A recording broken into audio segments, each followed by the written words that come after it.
Hi, Linda Kay here from Linda Kay's Stampin' Page with a quick share video.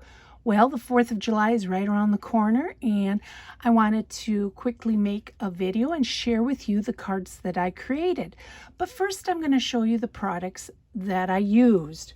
Well, I went into my punch trolley and I pulled out this EK Success punch that I haven't used, and I made it the star of the show.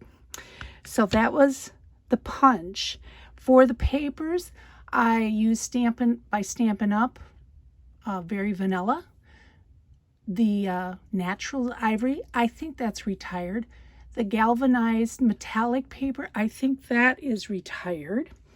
And I also used, I had it on my desk, this Wood Textures series designer paper stack. That is retired, but I have it so I can use it. For non-Stampin' Up, I pulled out the Divinity Design Stars and Stripes paper pad, and I used this paper as well as that one.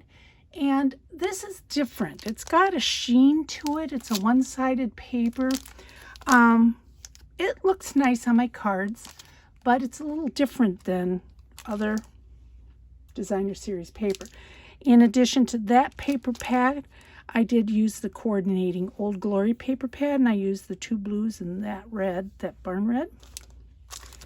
Stamp sets. I pulled out Tailored Expressions hand-lettered 4th of July, and I used the God Bless the USA for my sentiment. And I also pulled out this Photo Play red, white, and blue collection, and I used the USA, the flag, the star, and the two fireworks. Now, I did heat emboss on my cards, and I used a silver fine embossing powder I had in my stash. For embellishments, I did use, of course, Stampin' Up's linen thread. And then I did pull out these Elizabeth Craft, I believe they're called glitter dots.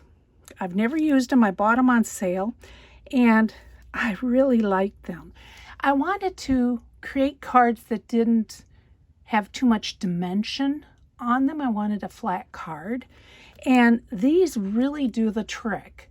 And if I ever find them again, or if you guys know of where you can get them,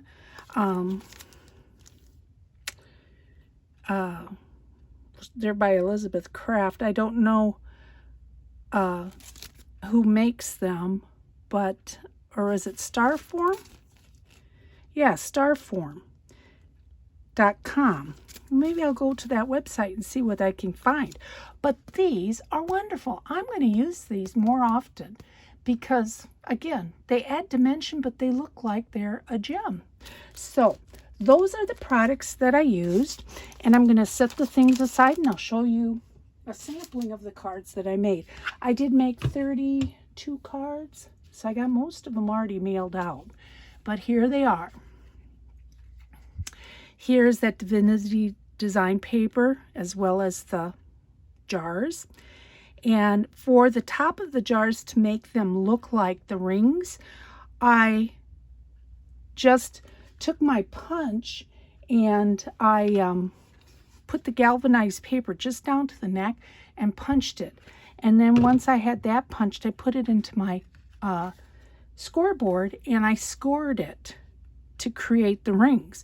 And I did ink everything in the Tim Holtz Distress Walnut Stain. And here's the linen thread. The USA, I did die cut using the galvanized metallic paper again, and I used dies from Diamond Press, and I don't remember the name. I have had them for a long time, so I just like the font, and they fit the jar. And here's that wood texture paper, and here are those little gems, or those glitter dots. I mean, you really can't see how pretty they are, but they're very pretty. Now, the base of the card, I did use that Naturals Ivory, and inside I did use the Very Vanilla, and then a strip of the paper that I used on the outside. So that's one colorway. And Here's another, same, except here's the blue. Now in the blue they weren't, they were more of a chain, so I had to cut the 3. They weren't individually, they didn't come up individually, so, but I thought they looked good down there. The red didn't really show up on the red. And then here is the last one, and again, there's the inside of the card, and they all look the same. For the envelopes, I did stamp the USA and cherry cobbler, and for the flap, I used blueberry bushel for the flag and smoky slate for the fireworks. Well, I hope you enjoyed this video, and I hope that it has inspired you to go into your craft room and create some cards and send them out to wish everybody a happy 4th of July. Well, thank you so much for watching, and as always, please like, comment, and subscribe. And if you hit that little notification button down there, you are assured of never missing another one of these marvelous videos. Well, happy 4th of July, and I'll catch you next time.